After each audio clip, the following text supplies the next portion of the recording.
garden may be in full bloom right now, it's important to start thinking about everything you'll need to do as summer comes to an end. Here with a helpful checklist is lifestyle expert Amy Goodman, and she brought us gloves, which makes me so happy.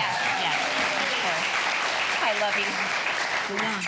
Yeah. So tell us, if we have a healthy garden. Yes. I just thought at the end of the year, you just sort of, you know, walk away. Let it go and let it grow. And Mark, this is the first time we've met, but I hope you'll get down and dirty. Oh, I love. He's got a green thumb. Oh, I love. He's got a green down and dirty. All right, I did bring you guys some gloves. Yeah. So, you know, in August, it's very humid. It's like a greenhouse for weeds. They propagate so very quickly. So I'm actually going to have you do some weeding here. Sure. This is the plant we want to keep. All the other weeds you want to literally pull out from the root. Okay. It's important to not let our weeds go to seed because you'll get even more. And if you can do all the hard work now, when you get to next spring, it's much easier.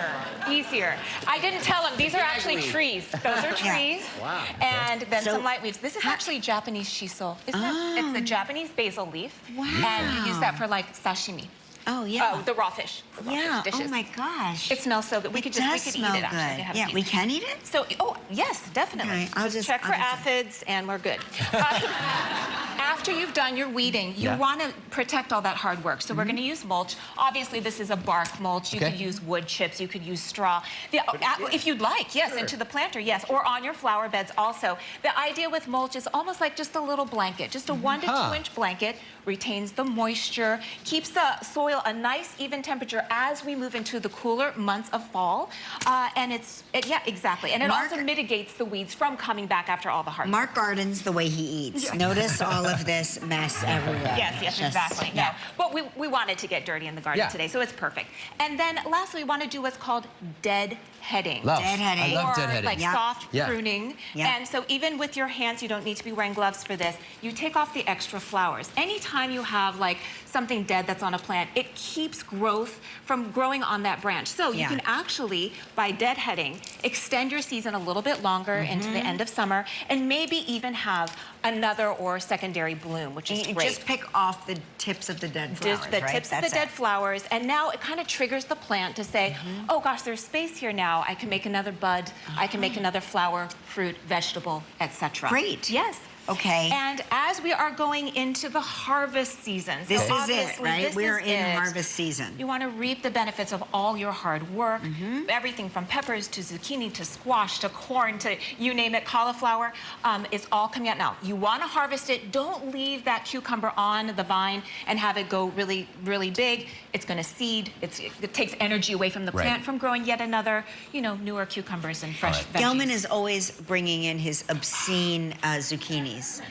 They're about 18 feet long. They're hiding under the leaves. Sometimes that happens. Let them grow. They feed 40, right? Listen, we need to take a break. When we come back, we'll have more gardening tips with Amy Goodman. Stick around. We're back with Amy Goodman giving us all of our end of summer gardening tips. Anything you recommend to start planting before fall arrives? It's so great that there are so many things that you can grow. I'm originally from California, so I thought, chrysanthemums was it. It's not at all. There's so many things per your region. So of course you have to consult the back of your, your zone, make sure you're in the zone. So these really do serve a purpose, the back of the seed packets. And from our friends in Toronto, Canada, to Mobile, Alabama, to Portland, Oregon, you're all going to have different things that you can grow into the fall. So you want to plant now things like hardy versions of lettuce, chard, radishes, Brussels sprouts, a bit of kale. These are plants that actually are nice and hardy as we get into those cooler temperatures. Basically, anything that gives you gas, you should plant now. Is there something you can do with perennials or shrubs? Yes, now is a great time to do a full pruning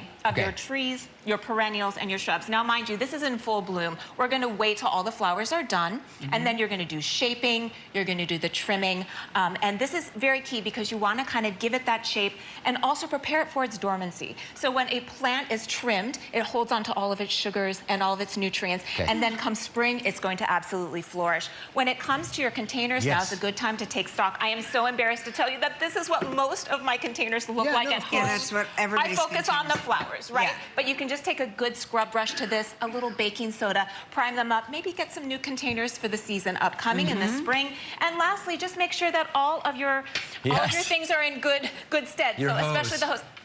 no matter how fancy the hose is and how much money I spend on it, I'm watering over here and it's watering over there. So if you have a leak, get some waterproof tape. There's some sealant. There's glues that work really, really well. Okay. Treat them up, or maybe get a new hose. You can also do that as well, always. so that everything's ready for the next growing season. How often are hoses supposed to last? You know what? I don't want to give you any. I say one season. I have really bad luck with hoses, though. Yeah. Maybe you have better luck with your hoses. No, I have same. Listen, thank you so much. Thank you. Thank you, Amy. For all these tips and more, head to kellyandmark.com. And coming up next, Maisie Peters performs.